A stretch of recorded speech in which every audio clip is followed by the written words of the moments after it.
நிரஞ்சன் முக்கால்வாசி பேருக்கு எனக்கு தெரியும். பிருந்தாவுடைய ஃபாதரு. நாங்கள் நிறைய சோஷியல் ஆக்டிவிட்டீஸ் பண்ணிகிட்டு இருக்கோம். அதில் ஒரு ஆக்டிவிட்டியாக வந்து என்ன ஆரம்பிச்சிருக்கோம்னா பேக் டு ஸ்லேட்டுன்னு சொல்லிட்டு ஒரு கான்செப்ட். ஸ்லேட்டு யூஸ் பண்ணுறதே இப்போ விட்டாச்சு. முன்னாடி எல்லோரும் நம்ம ஸ்கூலுக்கு போகும்போது என்னென்னா கையில் ஒரு ஸ்லேட்டு பல்பம், அந்த ஹோம்ஒர்க்கே நாங்கள் படிக்கும் போதெல்லாம் எப்படின்னா அதில் எழுதிட்டு போனது அவ்வளோதான். இப்போ எல்லாமே மாறிடுச்சு. ஒன்றும் இப்போ எங்கள் வீட்லேயே எந்த பக்கம் இருந்தாலும் நோட்டு புக்கு பேப்பர்ஸ் தான் இருக்குது. இல்லை அது அந்த அளவுக்கு என்ன பண்ணுறோன்னா நம்ம மரத்தை அழைச்சி பேப்பரை உருவாக்கி அதை நம்ம யூஸ் பண்ணுறோம். நான் இந்த ஒரு இனிஷியேட்டிவ் என்னென்னா கொஞ்சமாவது யூஸ் பண்ணலாம். நீங்கள் எங்கே யூஸ் பண்ணலாம்னா ஸ்லேட்டை வந்து நீங்கள் எழுதி பார்க்குறீங்கள,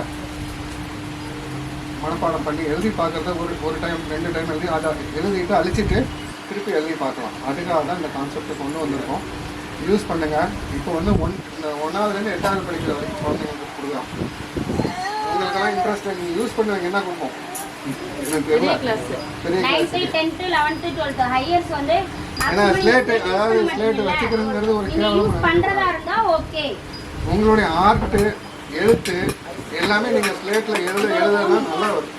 கைக்கு கிரிப் கிடைக்கும். நார்மலா பேப்பர்ல எழுதுறதுக்கும் கொஞ்சோண்டு பேப்பர்ல எழுதும்போது கை வலிக்கலாம். ஆனா இதுல எழுத்து ஹேண்ட் ரைட்டிங் இருக்காது. டிராயிங்கும் அது மாதிரி நீங்க ஈஸியா வரைஞ்சு பண்ணலாம்.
அப்பதான்